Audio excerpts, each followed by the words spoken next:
À notre arrivée, nous avons trouvé des ressources humaines que nous n'allons pas juger, mais que nous allons vous laisser l'appréciation. Nous avons trouvé 715 agents permanents, autrement dit qui ont des contrats à durée indéterminée, ce qui fait largement le double, voire le triple de ce qu'on trouve dans une université comme l'université de Saint-Louis, qui en termes d'effectifs d'étudiants fait le triple de l'université Sine Saloum. Mais ce n'est pas que ces agents permanents. Nous avons également trouvé 1199 agents non permanents, ce qui nous fait un total de 1914 agents que nous avons trouvés ici au CROUS de Sine Saloum.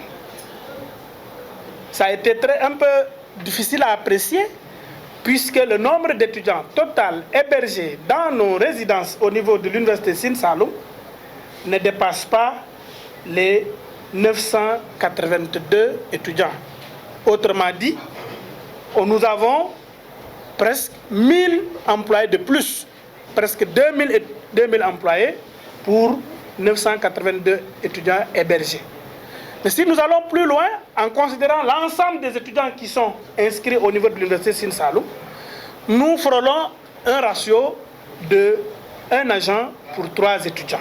Ça, c'est quand même quelque chose que même les enseignants du supérieur ne peuvent pas avoir. Moi, je ne connais pas un service au Sénégal où les agents, le ratio est de 1 agent pour 3 étudiants.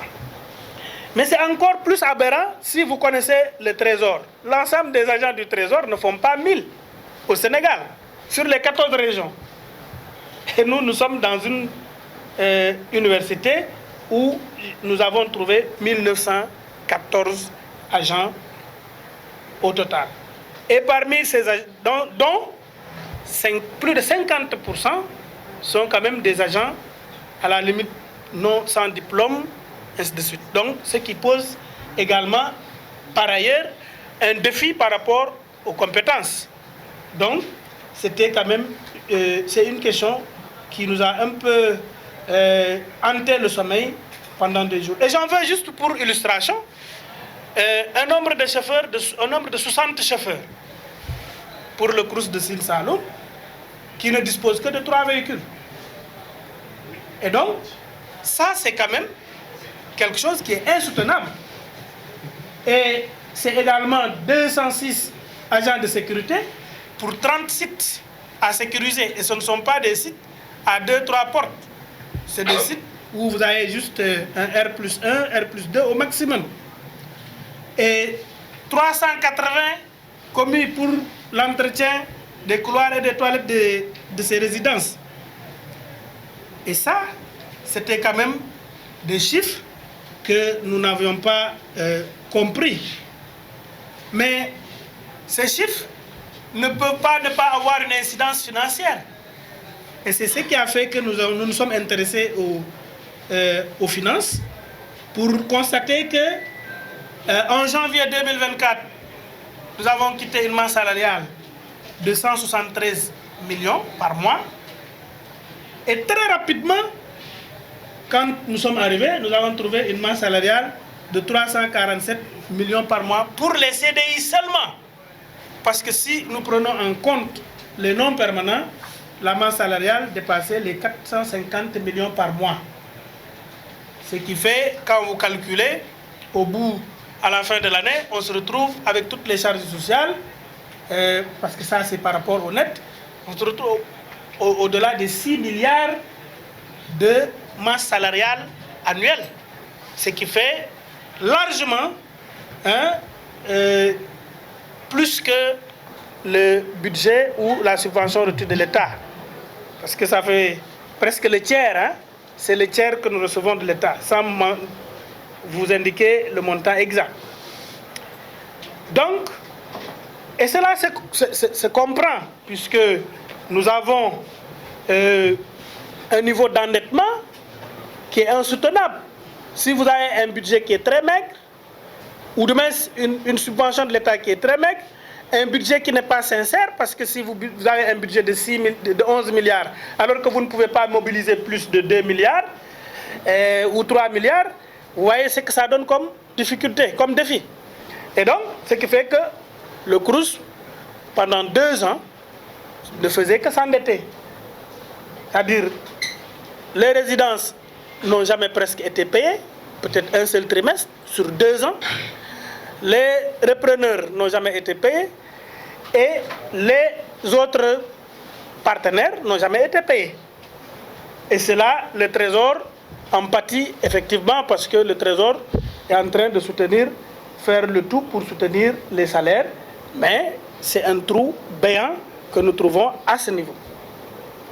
Automatiquement, des mesures devraient être prises, parce qu'on nous a envoyé ici la confiance du président de la République, du Premier ministre, du ministre de l'Enseignement supérieur et du gouvernement, portée sur ma personne. Ça ne doit pas se limiter au non. Il faut que des décisions soient prises, que des actes soient posés. Automatiquement, l'un des premiers actes posés, c'est d'arrêter tout ce qui est chargé de mission et conseiller technique qui contribuait à, comment dirais-je, accroître la masse salariale. Aussitôt la fermeture de l'université le 14 août, tous les contrats non permanents, c'est-à-dire les prestataires et autres, leurs contrats ont été arrêtés pour sauver 114 598 000 francs CFA par mois.